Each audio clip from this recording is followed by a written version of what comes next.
only because I had seen the expenses in the warrant review. And I just didn't know like how that event went. It wasn't like to say No, I know. we shouldn't do it or Yep. it was just curiosity on my part. Yeah, So no, there's definitely some stuff we can do to. yeah, and that's not what it was about for me. It was just like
Okay, we are calling the select board meeting of Tuesday, December 13th, 2022 to order.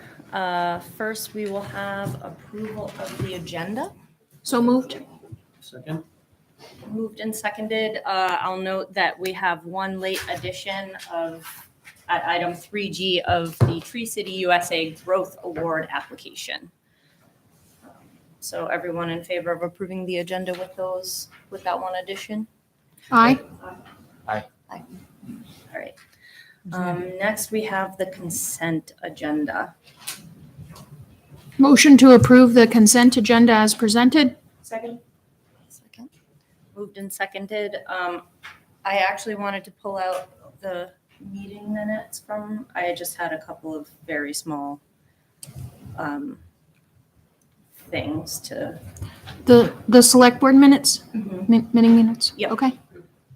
I had a couple of just clarifying questions. Do you want to do those now before we? Yeah, so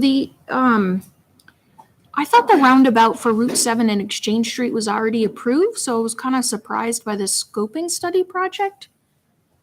Is it? It's like a final design. Oh, We're okay. ready for the final design. We had some So, concepts earlier. okay, so it says looking at the possibility. They've already kind of decided that design, haven't they? They're working on preliminary designs. Oh, preliminary design, but of a roundabout. Yeah. Okay, got it. The sidewalk, the Exchange Street sidewalk, any movement on that at all? We're still held up in the state. And do we think that extension is gonna get us what we need, or is that the maximum they'll allow us to extend? That's the maximum. Okay. And on the opioid, that was in, yeah, the Janssen settlement agreement, there were payment but no dates in there. Do you know when those are scheduled to go out at all? We don't know the schedule. Oh, okay. This is just saying, right, okay. And it's divided up on that schedule, but we don't know when they're coming. Okay, thank you. And thank you to Dustin for the memo on the turkey trot and the information that was included in there as well. Those are my comments. Okay, those are great. So we had a motion and a second on approving the consent agenda. All in favor? Aye. Aye. And then the couple of things I just had on the minutes were line 245, change the word road to row. And line 253, I think the word trimming is supposed to be timing. What was that, 253? Yeah. 253 and 245. And 245 was what? Road to row. Okay. Oh, Kings Row. Line 272, the word since should be replaced with if, I think.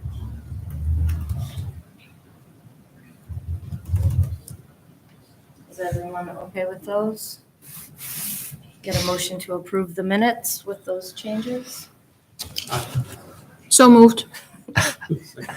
Moved and seconded. All in favor? Aye. This Excellent. big crowd's making you nervous, isn't it? Yes.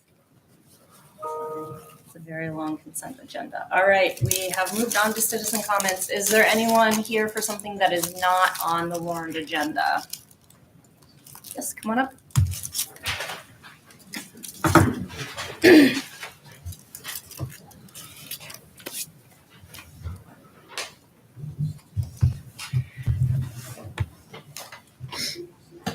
My phone so I can stay in my 2 minutes. Yep. I'm Ann Christie. I live in East Middlebury. Thank you. I know many of you. I had two points that I wanted to make, and then I wanted to make a point after some others have spoken. Can I do that with the rules? Can I speak twice during citizen comments? Oh, Isabel? Up to you. believe so. Okay, great. My first two things I wanted to say is just that you've heard this before, but we have our meeting tomorrow, which is the final public information meeting on the master plan. And so it's kind of a key time. And the neighbors of the airport, people who live in the village of East Middlebury, who live in, the developments in Burnham Drive, Excuse Airport me, Road. Ann, you're going to have to talk up because these are not mics for the building. These are just mics for the MCTV. So people in the back can't hear you. Okay, is this better? I took my mask off. Yes. Oh, good. Thank you for saying something. Alrighty. It's a question for you that that you represent the needs of the neighbors in addition to the needs of businesses, Middlebury citizens that are not living near the airport and therefore don't receive any of the impacts from the airport. The noise, the impact on the environment with the animals and plants and with the aquifer, and the property values going down. And so just to please, that's my request to all of us, that you keep the neighbors' needs in mind as you review documents, in addition to VTrans and money aspects. So that's the first thing I wanted to share. And I know it's a question, so I want an answer, but I can't ask you for an answer. The next thing I'm just going to read because it's already been composed, but I feel like it expresses some of the concern well. The current design for the master plan for the next 20 years, with the exception of, allowing hangars right in residents' view, and the noise concerns which are there, and no one can do anything to change because there's noise. So the changes appear basically benign, but the concern is that the master plan is that it has paved the way for future unintended and undesirable consequences. If the early assumptions made in the process don't fit the final objective, it becomes almost impossible to go back to the beginning to make appropriate changes. So we may well be stuck with an unwanted outcome. I lived through this with the airport extension. It's just for safety. Well, it brought in much larger planes. So thank you. Thank you, Ann. Thank you. Come on up. Take my mask up as well. Hi. Our names, my wife and myself are here. We're Andrew and Andrea Sambrook. We've been here before several times. We live at 287 Airport Road in Middlebury. I know I've got limited time here. If am I allowed to submit a written thing later? So I'll just hit the highlights here. As Anne said, the public meeting is tomorrow night. It's the second public meeting. It's the final meeting. So what we're hoping is that it will be well attended by residents of both East Middlebury and Middlebury, just to come and find out what the plan is, as it is currently drafted. We do ask. I've got a couple of asks of the select board. One of which is to make sure that following that meeting, that the comments and questions of all Middlebury residents are answered promptly and thoroughly. I submitted questions back in August, actually back in July, almost 5 months ago, received the answers at 3 p.m. today. So 5 months it took. I haven't had a chance to review those questions, but the ask here is that you follow up with that and just insist that all Middlebury residents' comments and questions are answered promptly, not the day before, not before the day before the meeting. You also wrote a letter back in September 13th, I think you submitted one about the master plan, and there were 4 points you'd made: protecting environmental resources, consider changing the location of the hangar envelopes. You talked about Airport Road, plan for improvements on Airport Road, and then the fourth point you made was to ask for better communication process regarding the airport planning. The ask here is that you would follow up on those for either tomorrow or that you follow up on those letters and those 4 very valid points. It is important to attend the meeting, and we do ask that as many East Middlebury residents and Middlebury residents come and find out what the plan is. Just come and find it out. It is important. The master plan proposes at the moment, as it's drafted, $10 million of public funds and an undisclosed amount of private funding. That's $10 million of public funds will be invested in the airport over the next 20 years. But with little or no information about what the economic upside would be.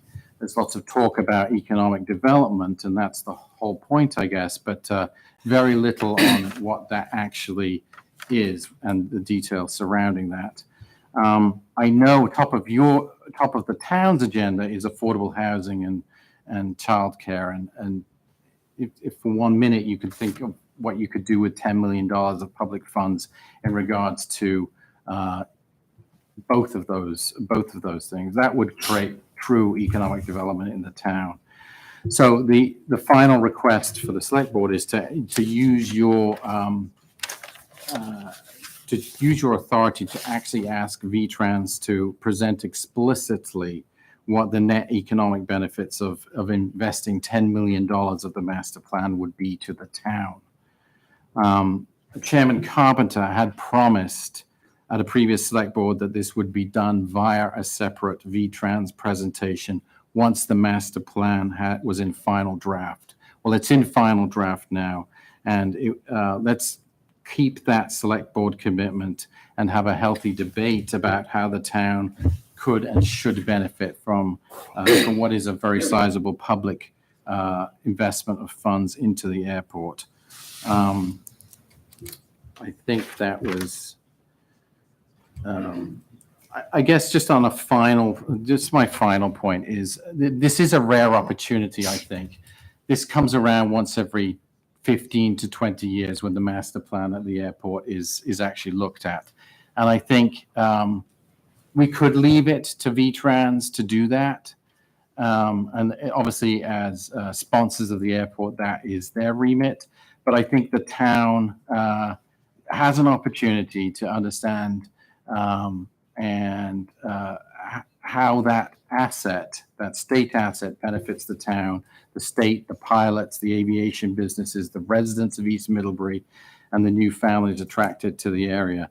So what I'm asking is that now would be a great time to, from a town's perspective, to take a look at what it means to the town, what the asset is to the town itself, and yes, let's look at a next best use of the airport, if it as one of these as the look as a generational look into what the airport could be.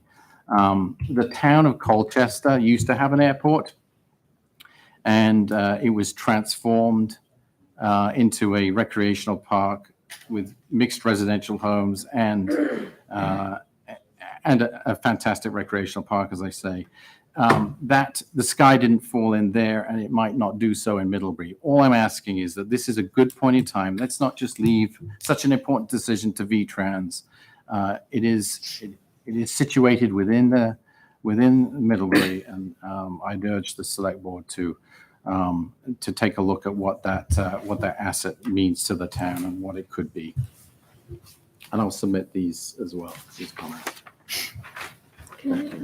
Thank you. Sure. Andy, if I could just ask a clarifying Yes. question of what we presented. Your $10 million figure, do you know if that is proposed like capital expenditures or proposed like operating, None of it's, as far as I know, it's in the actual, if you look at the draft plan, it's at the, it's this new section that they added, the final section, I think it's section 6. It doesn't talk about operations. It's all capital investment. It's recommended. I forgot what the section is, but it's Okay. under sort of recommended development plan. So as far as I can see, it is a capital investment. Okay, um, thank you proposed. for clarifying. Okay. We also have Judy Weiger Groves on Zoom. Okay, I'll do her after.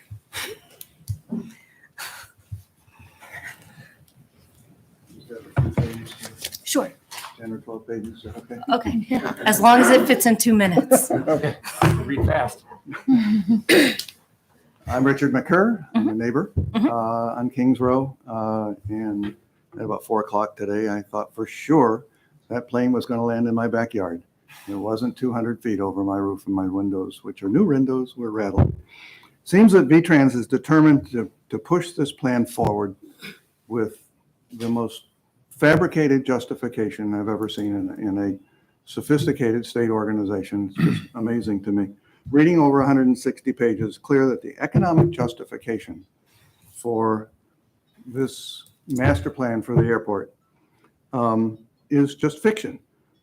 There's a chart showing 10-year activity at the airport. It's down by over 40%. So VTrans went looking for another data source. Vermont population has also dropped in the last 10 years by about 10%. But wait, Addison County personal income went up by 4%. That's the rabbit that the VTrans magicians are trying to pull out of the hat to convince us that they need to spend and induce the federal government to spend a great deal of money on doing something that just doesn't seem to be justified or necessary.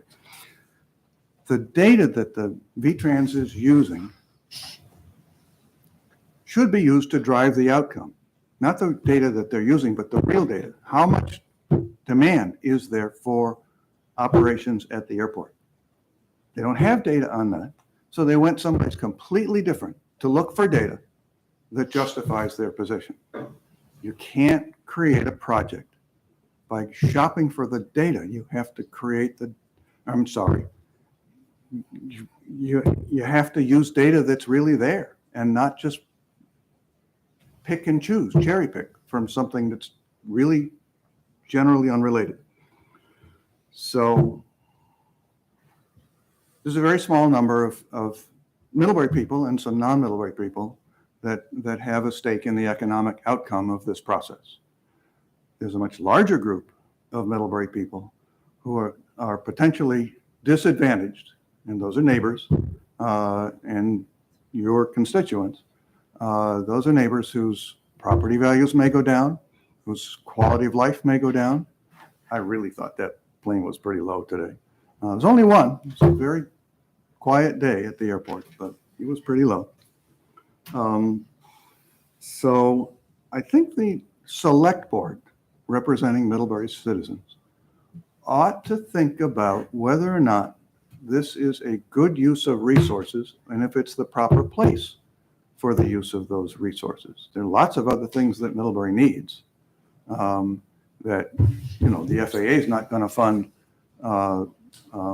long-term care or child care, but, they're spending the money.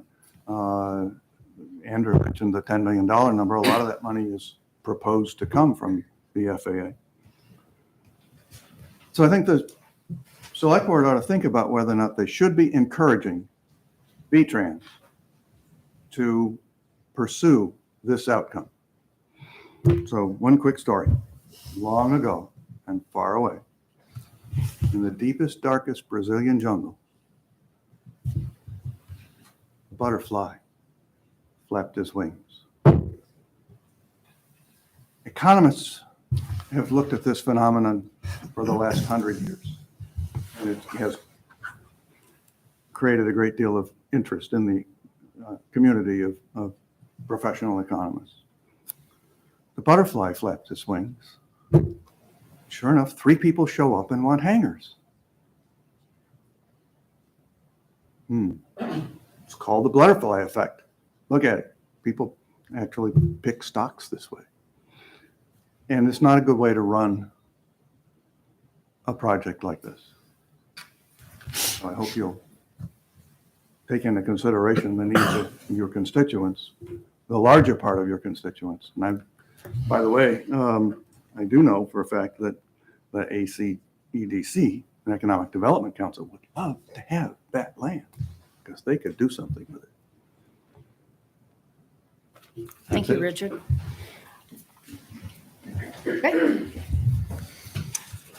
Judy. Oh, yes, actually, I was supposed to go to Judy next. Oh, Yep.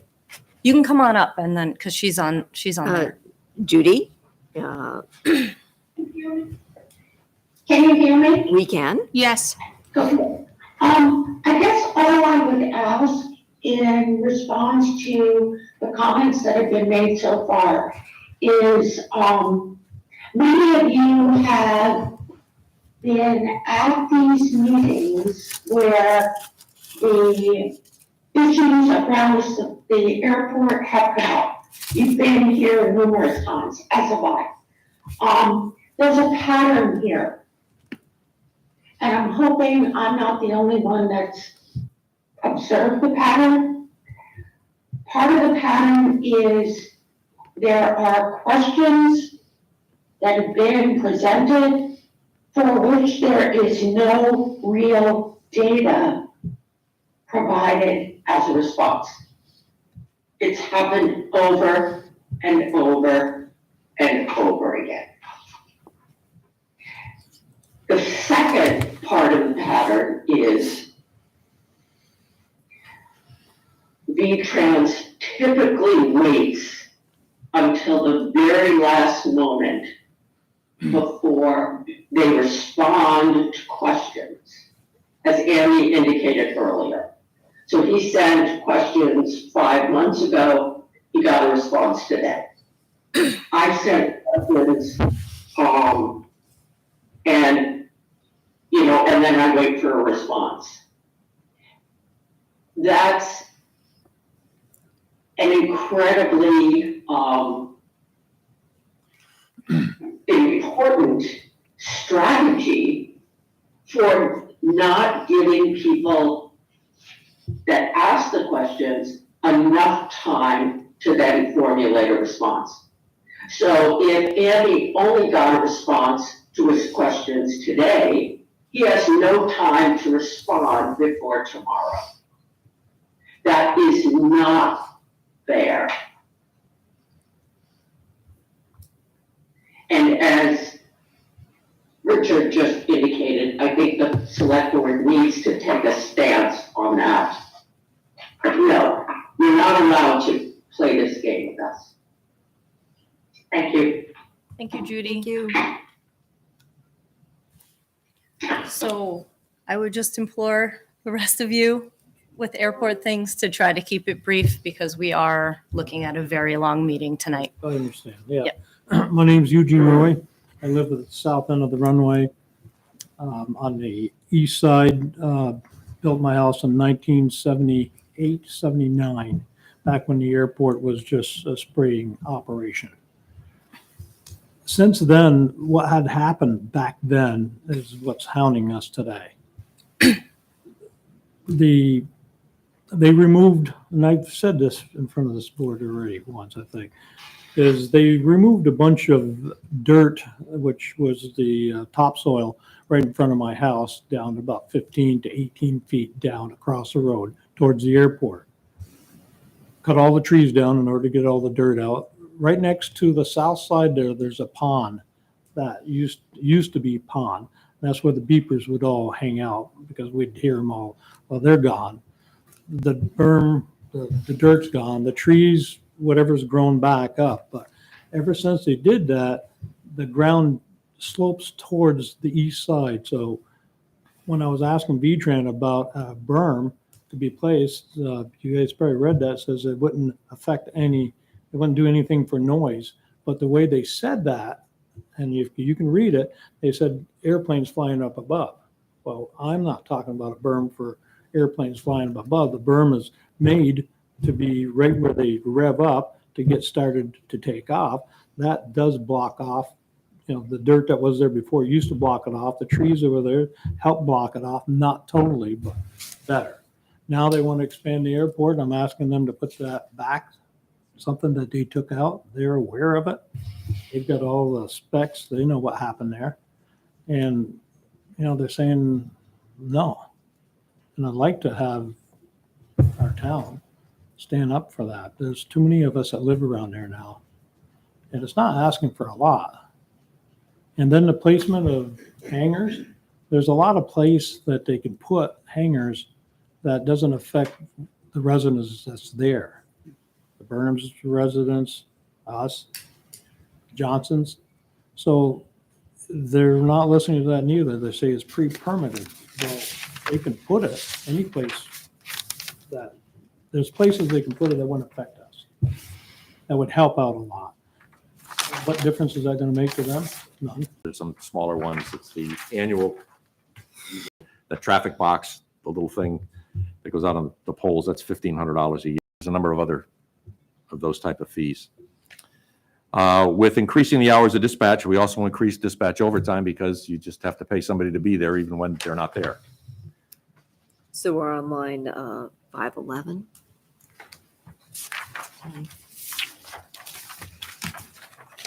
And then there's an increase in the equipment fund. That's just, I believe, inflationary. Dan could probably answer that a little better. Some other increases. Our telephone is about a $1,200 increase. We went to a VoIP system this past year, which has actually cut our old phone bill in half. And with that extra $1,500 or $2,000, $1,200, I'm sorry, that allows us to keep a couple of copper lines for backup. We did lose our VoIP system a couple of times this year, but we're able to transfer it to copper lines so we don't lose service. So it's just a backup. Custodial, this is the first increase in years from the service contract we have with Mike's Cleaning. And service contracts all around have increased, everything from maintaining the HVAC system to everything else we have service contracts for. We had to put an alarm system on our fire system. There's just a lot of those $1,000 here, $1,500 there, $2,000 there, service contracts. So it isn't pretty, but other than the body worn cameras and the 16 extra hours of dispatch, everything is the same as it's been. Chief, on line 485, it says equipment repair and weapon. That increased, almost doubled from 16 FY23 to 31.5. Can you I clarify? think you're on fuel. Oh, am I on the wrong line? Yeah. 500 Sorry. flat for, I'm not That was reading fuel. straightly. Got it. Thank you. Sorry. I need a ruler. There we go. I know we've talked about this before, but there are things you can put in a car that will shut the engine off while you're idling. I know we've The talked hybrids about do it. that. They- Do that, The yeah. hybrids do, but you can retrofit. We looked at those and they're kind of falling out of favor because they've caused engine fires and a number Okay, of other I was going to problems. say, is this the one that you said caught on fire? Okay. Yeah, some of them they've been removed. There's issues with the security system on the car as well. Okay. They just don't fire department. go with it. They're right. They'll come laugh at you. Okay. Yeah, I thought that's what it was. Yeah. All right. Does anyone have anything else for Tom? Anyone from the public? No hands up online? Okay. I think that's it. Thanks, Chief. Go home. Have a good night.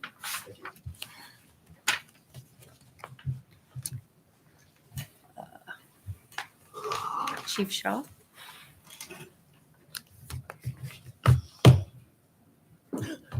Give me the pet dog. Good evening. Good evening. I bring to you a budget that's very similar to last year with some minor exceptions to the fuel, electricity, and telephone. We're on page 13, Oh, yes. 571. Key drivers are the transfer to equipment fund, went from $28,000 to $45,000. And then the other increases are contractor services. As Tom said, there's $500 here, $200 there, but it adds up after a while. Fuel, motor fuel, heating fuel, electricity for Station 1, and telephone.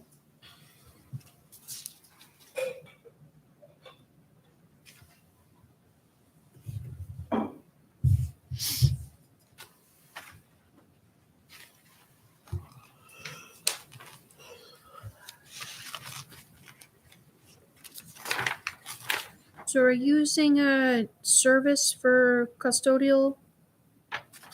We haven't seen an increase in that, no. Is it a service or is It it? is a yeah? service, a contract. And- Okay. Yep. Okay.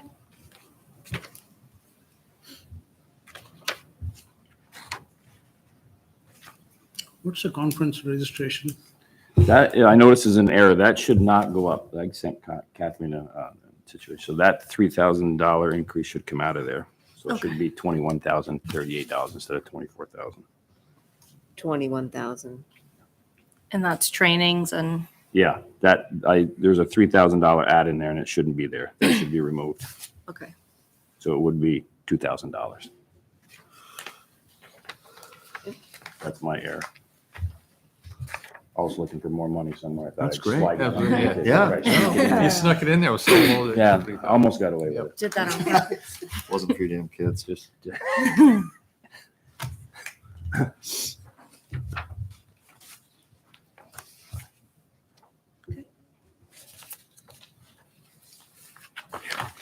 And I just have a question, not that I would want, but for the second station, how does that work? Are we legally required to have it? Is it based on geography or for the Kings Row It's station? not, we're not legally bound down there. It's more a geographical situation. Yeah, it certainly affects our ISO rating in that area.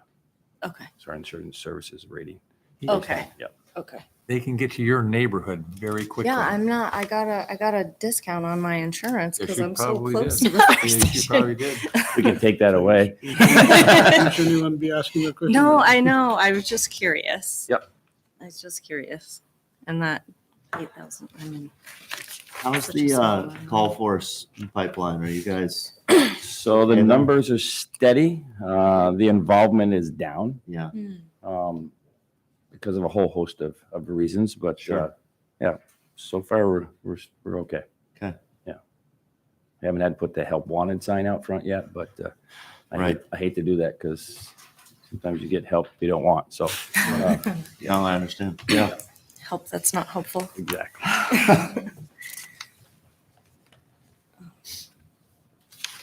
I think I say it every year, but I'm amazed at how much you do with how little money that we pay. Well, it's just we try to live within our means. We feel very fortunate that taxpayers support the fire service as they do, and it's our responsibility to try to bring the numbers in as close as possible. It's very impressive.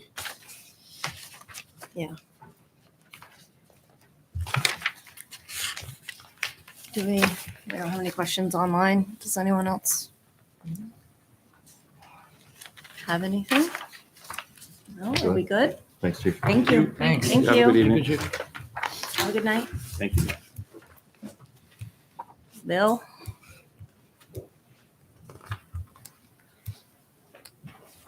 Hello again. Hey, We are at 6:09. We're only an hour and a half behind, y'all. This is going to be really fast. Thank you. You got a big one. As usual, I like to give you the big picture, and then if you have line questions, we can go there. But basically, Public Works is only going to see a 3% increase, which I think is great, given where we are. And the major drivers to that are Wages, which I'm projecting are going to be down. I have, even though there's been upward pressure on hourly rates through contract and other things, I've had some employee turnover, so I've had new people coming in at the bottom. I've made some operational changes, which unfortunately is adding a little bit to Dustin's budget, because we used to share people, and I've just changed the way we're doing stuff. That's going to reduce Public Works a little bit. And some of those other changes include, I used to have a full-time winter truck driver who's now not available, so I had to just change the way we're doing business. Shoved a little bit more over on the sidewalk contract things and whatnot. But anyways, I'm projecting about a 3% decrease in wages. Increases, service needs, tree pruning. I put a 2-year bid out, and we're just not funded where we need to be to trim everything that we need to do on an annual basis. Highway crack sealing, it's just deferred maintenance. We need more money in there. Same thing with line painting. And stormwater compliance is substantially up, I would say. And then increased pricing are things like my road salt, sand, fuel, chloride, which we apply on gravel roads in the summertime. And then equipment fund transfers are up also. I would say if there's any outlier on here, it might be my fuel costs. I'm not sure I've captured all of that, but I used the numbers I had. So, and we've been using some fair amount of biodiesel. I'm not exactly sure if that was in my numbers I was looking at. But anyways, I've shown increases in fuel, but that might be one that could be an outlier. Line item questions, 609. 3% is a, 3% is the bottom line. it's a great thing. Ooh, love 3%. There's a lot of stuff moving around in the budget, but the bottom is 3%. Yeah. Yep. It's not bad.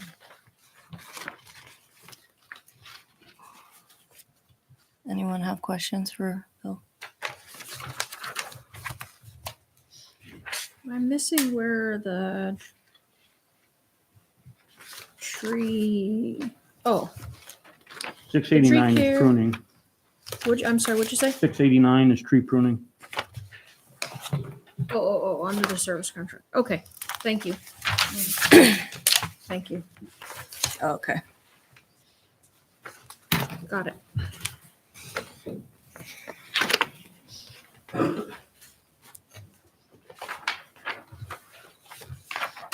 Say almost half of that increase is stormwater. I think we saw the same thing in capital, and you heard Emily talk tonight. It's a big deal. Yeah. And where, oh, and stormwater, yep, Starts at 729. yep. Are all the cemeteries in town owned? Cemeteries? Yeah. Okay. Which are, We mow 2 of them. Okay. Both on Washington Street. okay, those two. Some of the other ones have private associations, so. Gotcha. You don't mow the one in East Middlebury? No. So your neighborhood looks good. It does, looks I very know. good. Noisy, but it looks good. A little noisy, yeah.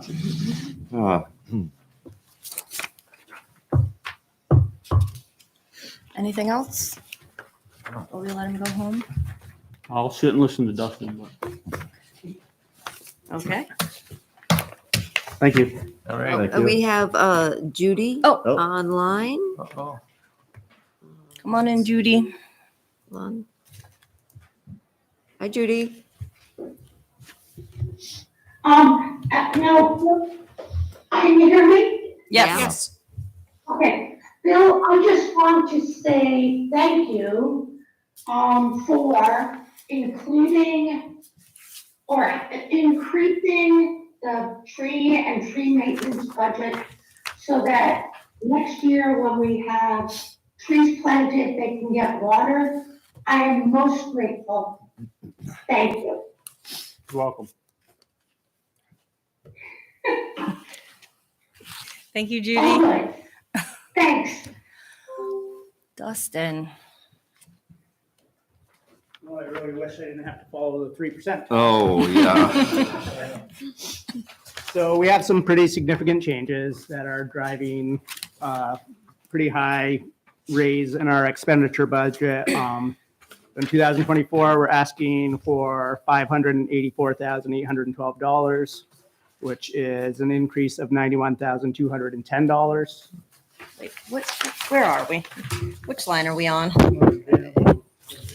Are on line 842 on page 19. That's the beginning. No, I had to keep going.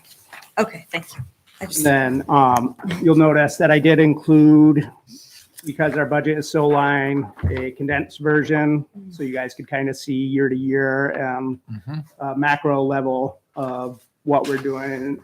But I'm just going to go through some of the major. And Dustin also submitted a memo, which is in your packet.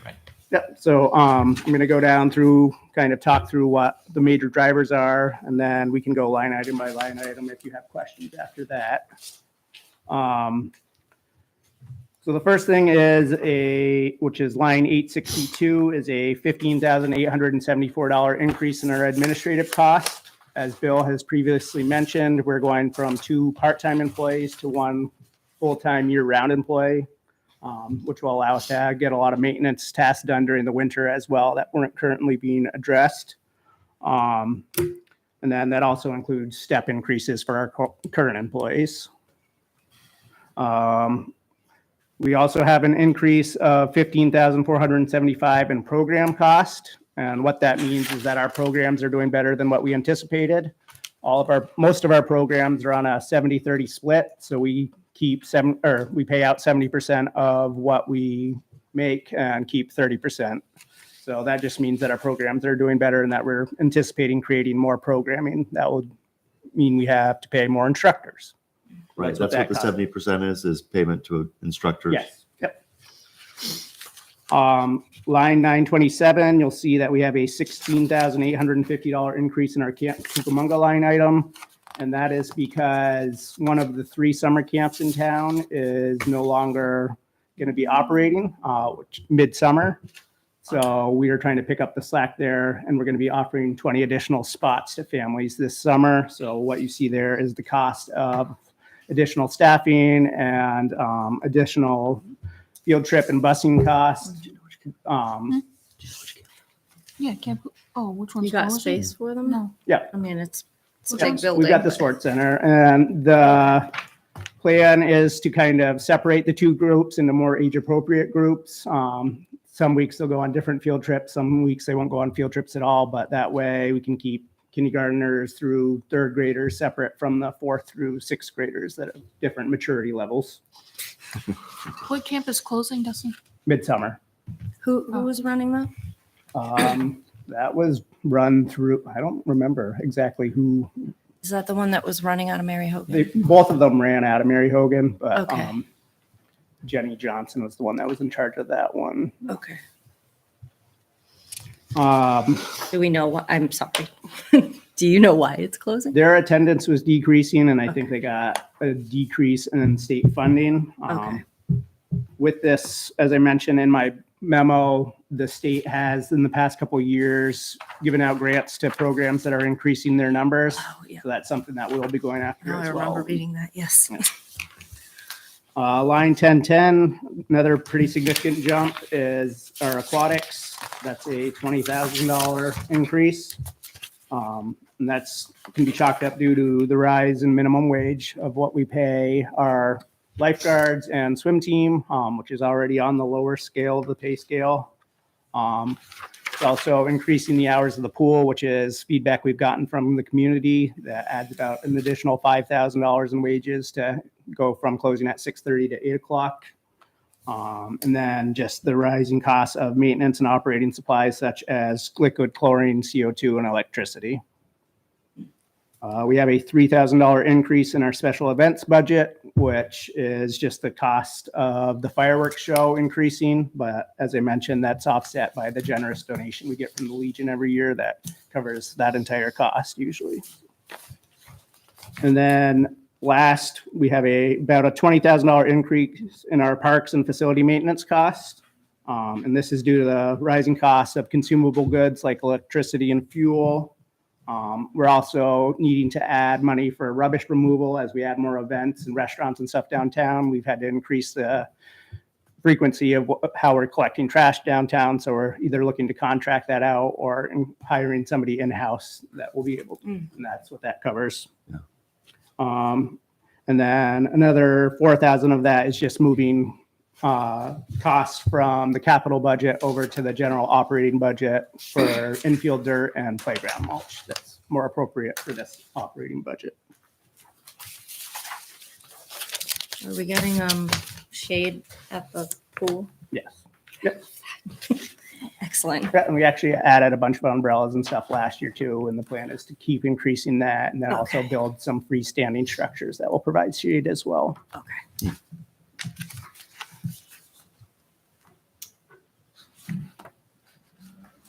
And the trash removal, is that for events or? That's both Just- events and just general trash downtown. Okay, We have about 20 cans around town. I that we didn't pick up. realize that was your department that was picking those up. Okay, so you pick up downtown trash. Yep. Okay. In other parks. Other parks as well. Well, yeah, I knew. And so there's an increase in expense of 91,000, increase in revenue of about 42. Right. And so you've got about a net 10% Yep. increase over last year. And I can touch on revenue real quick if you want me to. If you want to. Sure. As you mentioned, we're projecting 295,000, which is our biggest jump ever. I think it's 42,350 increase, or at a 16.8% increase. And then just the major drivers on that side is, as I previously mentioned, we're going to have higher program attendance. So about $7,000 of that is higher attendance at our programs. 20,000 is for the revenue we'll take in for the 20 additional spots at Cucamonga. That's if we only get 10 participants per week. If we got 20, that would double to 40,000, but I'm just being conservative with that number for now. 6,000 increase in our aquatic programming. Our swim team has been doing really well. The numbers have been growing there since we've made some great changes at the pool. Daily admissions and seasonal passes has also gone up as well. So Great.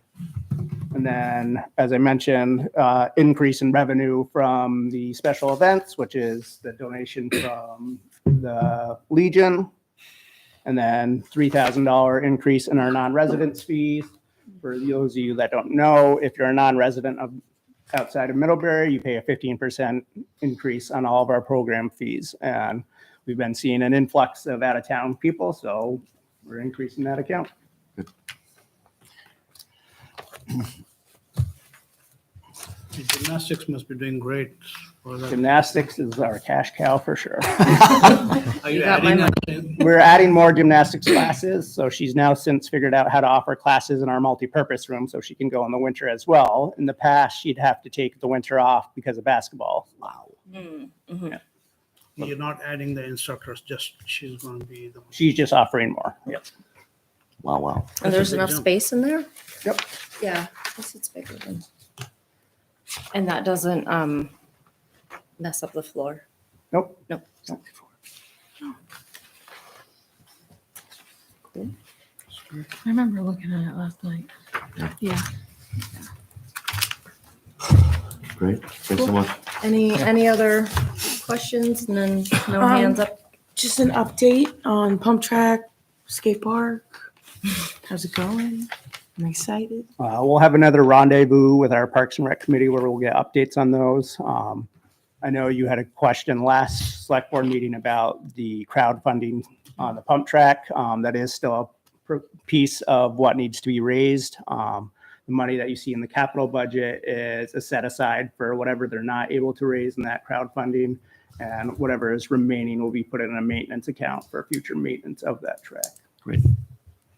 There was a little bit of issue with the stormwater permitting that Eric was working with Emily on, or talking about after the last infrastructure committee, and that the crowdfunding platform requires that all permits be in place before it can go.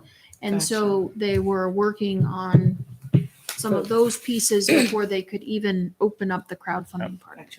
That's my understanding from that infrastructure conversation. And before you go, I should ask, oh, no, Bill's still here. So we have a potential grant later on in the agenda for fruit trees at the teen center.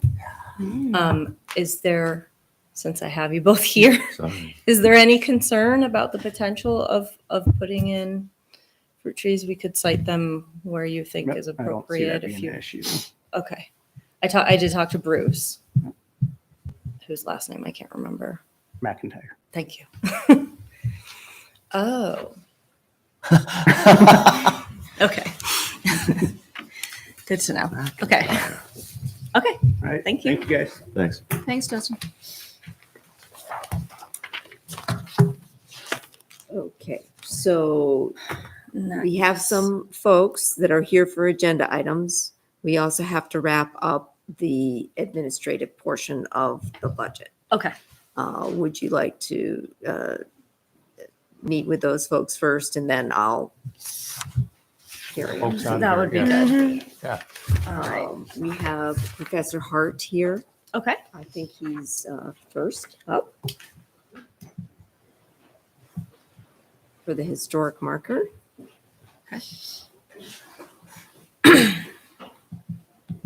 Thank you for your patience. Oh, no, Yes. it's okay. Thank you. This is interesting. Appreciate you being here. Yeah, no, it's interesting observing all this. Thank you.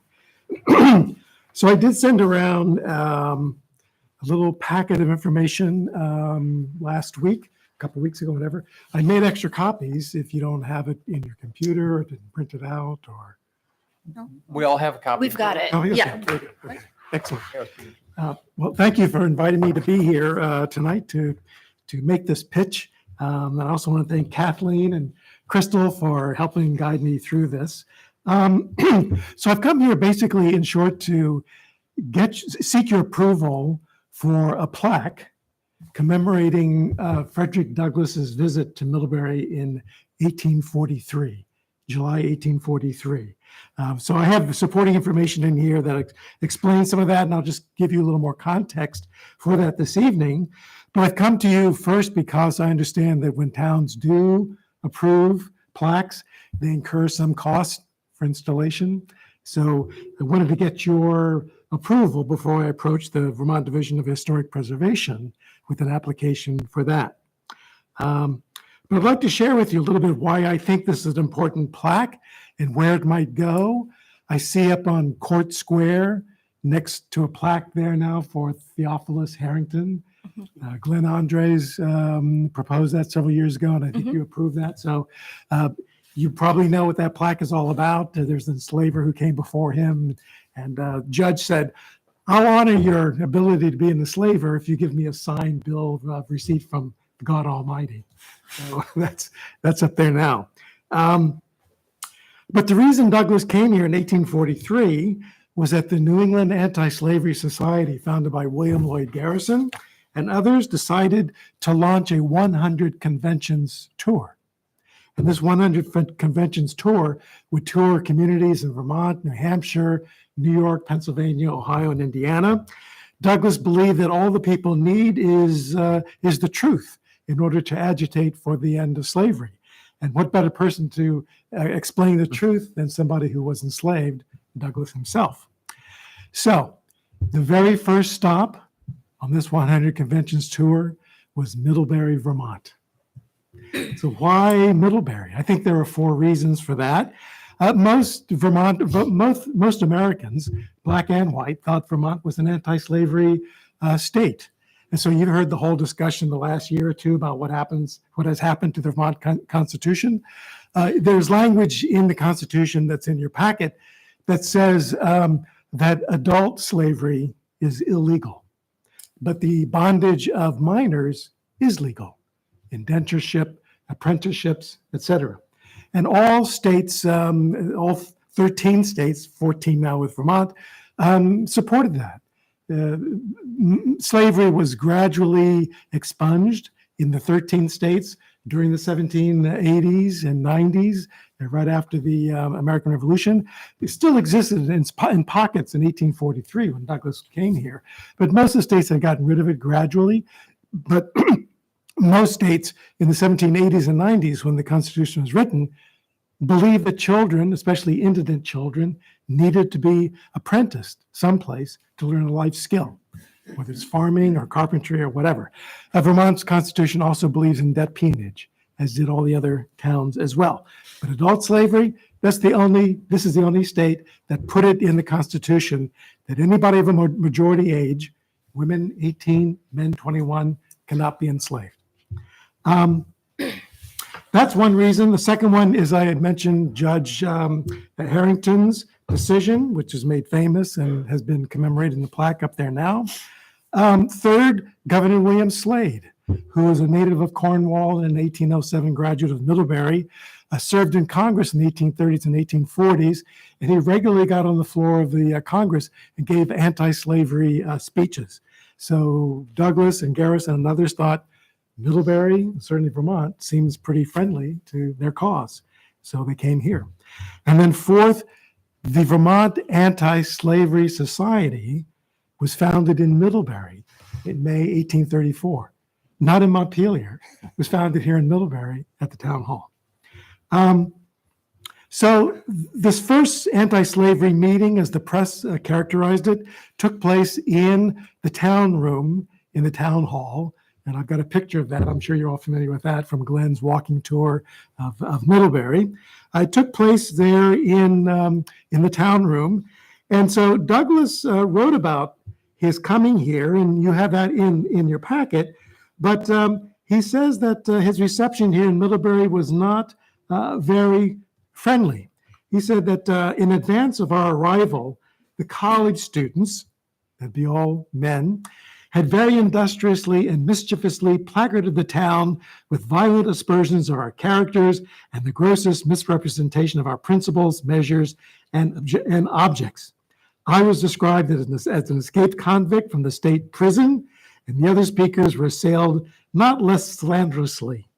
Few people attended our meeting. Apparently little was accomplished by it. That's looking back on that meeting when he wrote this in the 1880s, published in 1892. And several local newspapers did cover this convention. The Vermont Telegraph, which is published in Brandon, ran a headline in July 19th, 1843, "Mobbing revived in Vermont in defense of the priesthood and the church in their alliance with oppression." That sounds like a dig to me, from Brandon to Middlebury. The Middlebury, Vermont Observer, published in Middlebury, praised Douglas for being an eloquent speaker. They said that he possessed an intellectual power sufficient to supply half a dozen pale faces that we have heard declaiming upon the inferiority of the colored race. However, unless he will divest himself of the denunciatory style, unless he will cease to brand the whole American nation as a, quote, nation of liars, a nation of thieves, a nation of scoundrels, unless he will cease his indiscriminate and wholesale denunciations of the clergy and the church as an abolitionist, he is shorn of his strength. So what happened is these abolitionists came here and said, you clergy are the problem. You're not speaking out against slavery in your Sunday sermons. So you're not a solution. You're perpetuating this institution. Middlebury's People's Press reported that Douglas and other abolitionists were visionaries who were ready to break down all the existing institutions of the country under pretense of advancing the sacred cause of freedom to the slave. And they go on to talk about how a small, promiscuous crowd comprised largely of idle boys, these are probably the Middlebury men, gathered in the town room, quote, few of whom professed any sympathy in opinion and feeling with the speakers. So although many locals probably thought of this convention as a failure because it didn't attract very many attendees, I would argue that these abolitionists touched some hearts at least. Less than a decade later, the Supreme Court of Vermont opposed the 1850 Fugitive Slave Act and insisted that Vermonters need not return fugitive slaves. And you probably know that Vermont recruited more soldiers per capita to the Union Army for the Civil War than any other state. So should you and Vermont Division of Historic Preservation agree to this plaque, there's certain language I think that could appear on it. It's in your packet. In the interest of time, should I not read it since you've already pre-read it? Okay, we'll skip over that. So if you approve of this plaque and the Historic Division as well, I would hope to install it in September of 2023. That's when Middlebury College is going to hold a major symposium in which I've invited state and local officials as well as artists and scholars to participate in this 3-day symposium in celebration of the 200th anniversary of Alexander Twilight's graduation from Middlebury College. And this would be in 1823.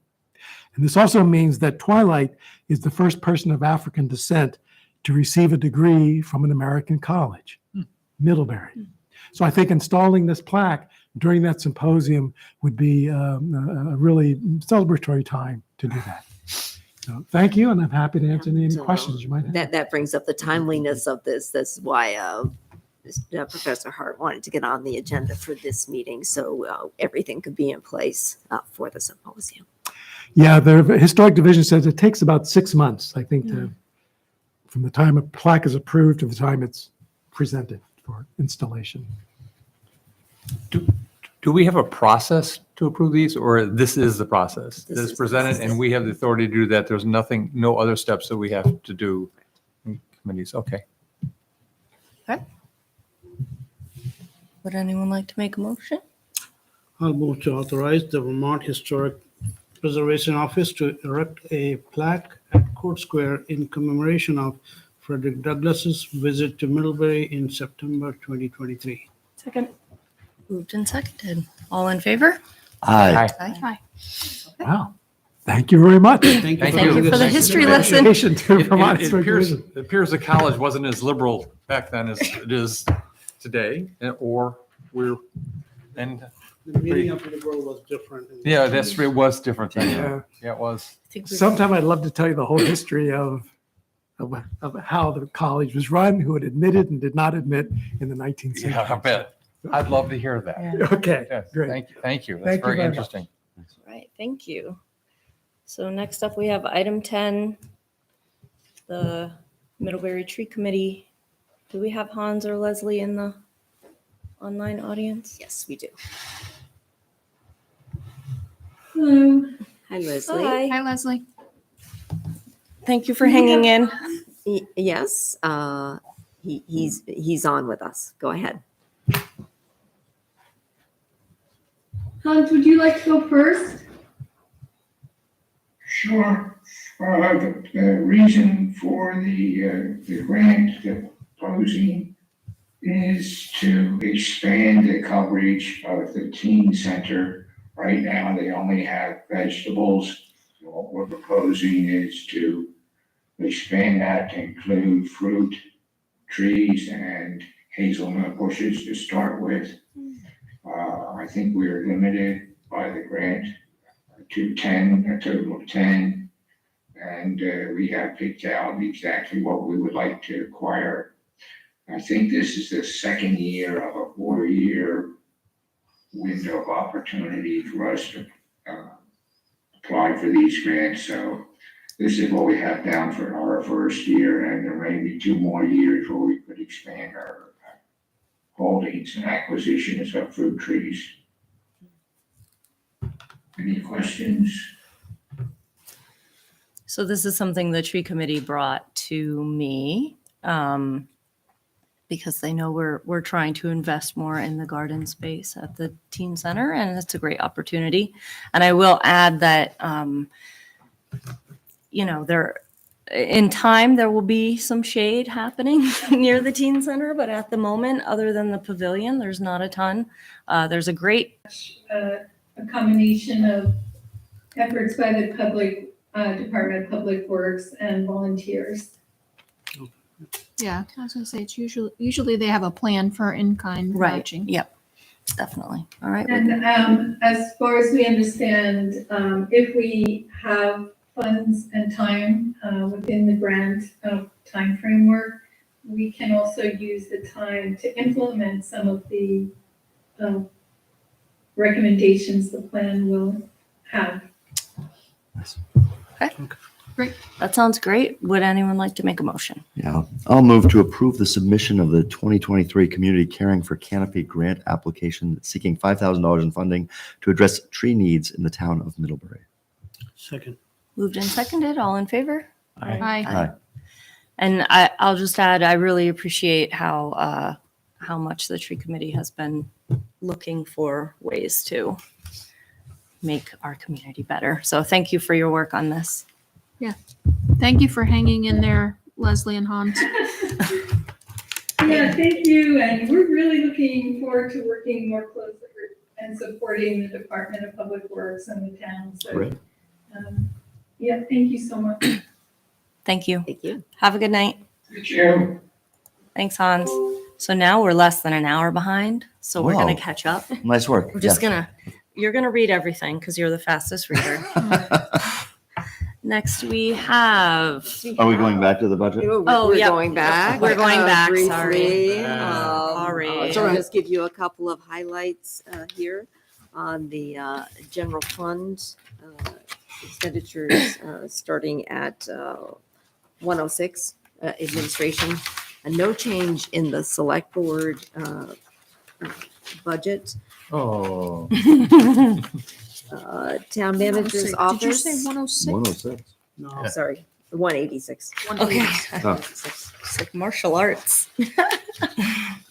Town manager's office. This includes an increase for the assistant town manager from 30 to 40 hours a week. And I'll note that our new assistant town manager, David Soffren, is in the audience. Yay! all right. He was the first one here, and he's made it this whole time. Just looking at this start- picture. Started on This was not the Monday. best meeting Monday. to have him come No. attend. Yesterday. Oh, it could have been worse. Sorry. find housing? He At least did. you got a taste of, Sure. Planning and zoning, we're looking at cost of living increases and step increases. Local and regional agencies have, at 234, have not requested any increases. The Addison County Regional Planning Commission budget is still in development, so that number will be finalized on 238. The board generally has 3 agencies in a year between Health and Human Services and these regional agencies. So based partly on Andy's desire to have a sit down with Tri-Valley Transit, I'm thinking we'll have them come in as part of the budget process. Right. ACEDC, we haven't seen them recently. And then I was thinking about one more, perhaps MCTV and MALT. That's 2 more. okay, That's 2 more. Sure. it's okay. And just noting, we should probably change the name for the teen center. Okay, will do. Accounting services.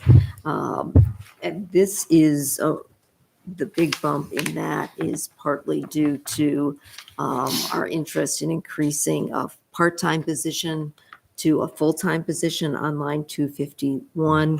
We've had a lot of transition in the finance office this year. And now we're looking at going to the ADP for payroll, a payroll service. We want to see how that affects staffing in the new year. So we'll be fine tuning that number based on that. So the other services and charges increased significantly. That's the payroll service. And service contract network that reflects some software licenses. And just increased demand for maintenance. Town treasurer, part of the increase in the accounting regular full-time will come with the appointment of a town treasurer, which will likely be someone in the finance office. Mhm. So that would be a major reduction there. A town clerk, we're budgeting for a 5% increase in wages here that to accommodate a yet to be elected person here. So we're budgeting basically level funding, not knowing who will be elected and what their wage will be, anticipating it will be similar to what Ann's wage is now. How is the wage set for The select board will negotiate I see. with the Okay. incoming town clerk. But to set an expectation, we're publishing a range for that position. Municipal buildings, we have here on line 299, a special project of the town archives. There was a detailed proposal in your packet on this. As part of the construction of the town office building, there was a lack of storage for all of our records, and they were housed previously at the Hannaford Career Center. We were given an eviction notice in the spring. Fred helped us, or basically did all of the work in relocating them temporarily to the Green Mountain National Forest garage bay, where we are now facing an eviction notice. So we're looking for a temporary location for these, and the ultimate goal of this is to weed out some of the and archive and digitize some of the records to minimize the problem going forward. We can discuss that at a future time in greater detail. Our public information on line 311 is bumped. Our website needs updating again.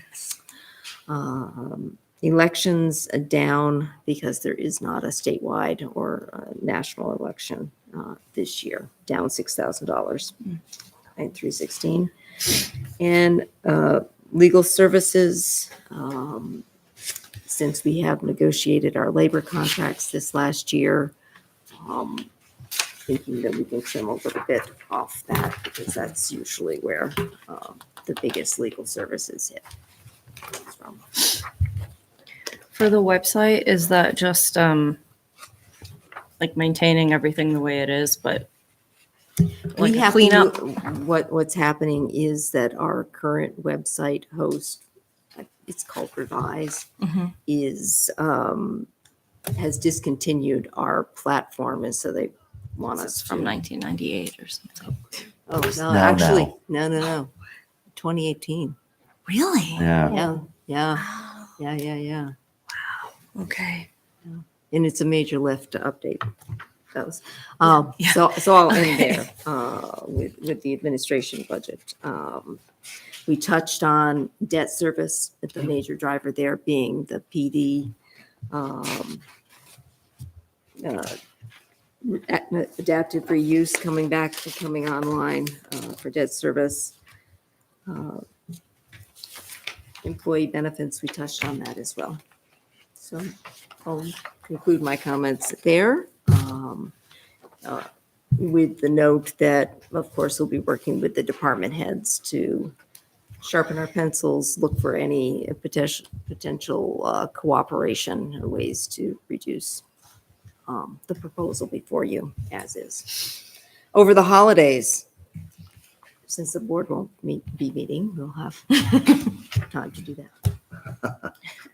We'll make up for it. Yeah. You're making up for Indeed. it tonight. Yeah, yeah. Yeah. Yeah. You warned us. This is not the year for it, but I'd really love like a good overhaul of the website at some point.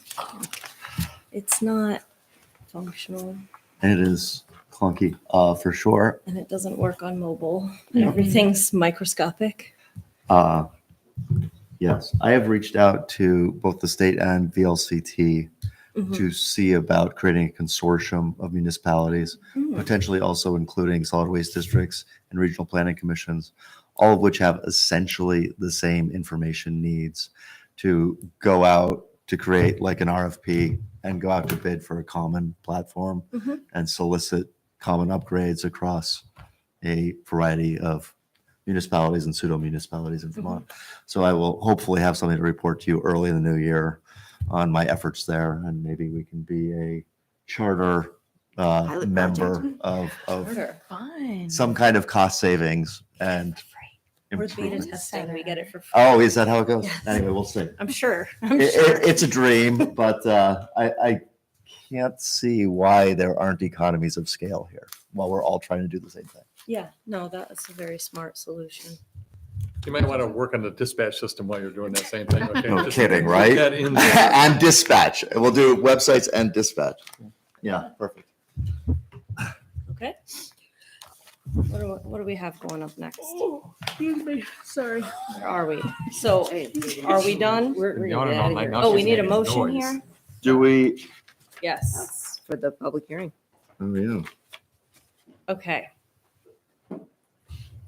Are we ready for this motion? I'm starting to feel befuddled, so we need to get out of here. Are we I'm at- sundowning. That hour? Yes, it is. Yeah, so we've looked at the budget and now there's going to need to be a public hearing on the budget. Oh, I move to warn a public hearing to take testimony on the draft fiscal year 23 general fund budget during the select board's regular meeting Tuesday, January 10th, 2023. second. Moved and seconded, all in favor? Aye. Got it. Okay, so now we get to skip. Oh, Good Item job 11. keeping track of where we are, because Yeah, right. I'm having trouble. we're on 11. Consideration of and vote on proposed charter amendment for appointment of town treasurer by the select board. Does anyone have anything they would like to discuss at this juncture? Or do we have any? I would like to move that the board include the proposed amendment to the town charter to provide for the appointment rather than the election of the town treasurer on March 2023 town meeting warning for voting by Australian ballot. Second. Moved and seconded. Any discussion? Hearing none. All in favor? Aye. Right. And grand list, item 12, approval of listers grand list errors and omissions report. That was in our packet and can be found there for the public. Would anyone like to say anything about that or make a motion? So these, yeah, you can move, but I'll Yeah, still move it, ask move this. it. Yeah, Go ahead. bring it. Okay. I'll move to approve the 2022 grand list errors and omissions report as presented. Second. Okay. Moved and seconded. Questions? So these are handled by the appraiser rather than the Board of Civil Authority? Lister. The So lister. these are because they were errors. Yeah. These are not requests for tax abatement, Right. Mm-mm. which are handled That's by. different, yeah. No, it's just Okay. an error and Yep. they You got it Up down and that I look at live in a it. mansion and I live in a shack. Mhm. they come Please look correct at my your taxes. shack and Perfect. then We hear those arguments all the time. I'm sure, yes. Did you know my cabinets don't close? okay. You get a tax credit for that? You do not. Only Andy could think of that. All in favor? Aye. Aye. Yep. Okay. All of my cabinets are broken. Now we have presented by Brian Carpenter, the town college meeting. You wanna say And I'm something, Dan? hoping somebody would like to talk about that? So It's not you me. have in your packet the agenda, and we didn't get into any depth in Right, there particular was- on any of these items, but we did touch on them. You got like with 3 different minutes, 3 updates. minutes apiece or something? Yeah, it was Yeah, very, that's- it was she very gave- brief. There was a lot to go Lori over. wanted 3 minutes apiece, yes. Yeah. So nothing substantial came out? Nothing substantial came out. Dan gave a nice presentation of where we are with the IPL 100 project. We talked a little bit about the noise ordinance, and the college's energy efforts. Great. Okay. Thank you for that update. And What's we the are cadence moving- on these meetings with the college? Is it quarterly? It's quarterly. Quarterly. We are on item Page 16, approval of check warrants, which is me. I move to approve total expenditures in the amount of $580,220.15, consisting of $397,866.42 for accounts payable and $182,353.73 for payroll for the period of November 30th, 2022 through December 13th, 2022. Second. Moved and seconded. All in favor? Aye. Aye. Ugh, board member concerns. You had a big sigh. You go first. Yeah, I am unconcerned. Okay. That didn't sound unconcerned. I know. I know. It was Yeah. concerned about leaving. Um, Heather. just quick question, do we need to schedule a quick warrants review before we meet in January? Nothing pending right now. Okay, I'm sure so if that changes, you'll just let us know, but nothing we need to schedule now. it's me. So That was my only I'm question. not going anywhere. Just call me. I'll come in. I'm not going anywhere either. If you need someone Like a quick, like like a online like- noon meeting situation. Well, yeah, that, or if you need help with review or whatever, let Okay. me know. Dan. I don't have anything. Okay. Didn't think about it. The midnight stroll. It's been awesome. The final one is this Thursday, so go out and support some small businesses. Get some shopping done. Go check out my gingerbread house at the Folk Life Center. Ooh, You can vote too if you want. I My- will vote, potentially for yours. My daughter and I created it. So, Oh. and the Folk Life Center has special hours during midnight stroll. They did last week and then this weekend, and the exhibit ends on Friday. Neat. Okay. We created the Polk Mill Bridge. Neat. Did you? In Oh, gingerbread. awesome. Oh, Yeah. that's Really? fun. That is She has fun. pictures. Yeah. So that would be But I'm trying to encourage you to go to the Folk Life Center. All right, my kids did a kit. Yeah. And then ate it like immediately. No, we built this one from scratch. That is very cool. Farhad, anything? I have a couple things. The airport group was here today. There's a long piece in the front porch forum. If you haven't seen it, please. Richard, what's his last name? The one who was here. Oh, yeah, I can't. He had a whole bunch of questions in that. It's very interesting. So if you haven't seen it, please take a look at that. And the other thing is, I had a customer who stopped by. She was talking about the noise ordinance.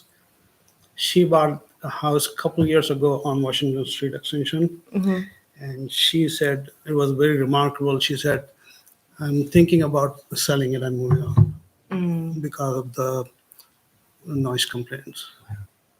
Washington Street Extension. I know. Really? That corner, whatever that We're is. one of those houses. Seminary and Washington Street.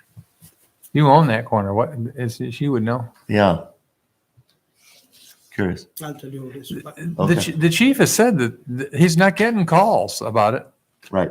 He's not getting any calls. He has no data about it. I asked tonight I, that I can't remember the gentleman's name that's here and that's been woken up 10 John times. McPartland. John, Yeah, how many times have you called the police department? None. he doesn't. So same thing, I told the lady to call the police. They and should she call said, anyway. what they are doing is they are approaching these residents and they say, oh, I'm sorry we did this and we'll not do it again or something, but they have the noise complaints. I think we need people to call the police department so we have a record and they can, But you have to understand, a lot of times, a lot of people call the police and sometimes the results are not very satisfactory. People are shy about doing that because they don't think anything's going to happen if you call them. It No, if- happens a lot. Watch too many At, movies. at public safety, the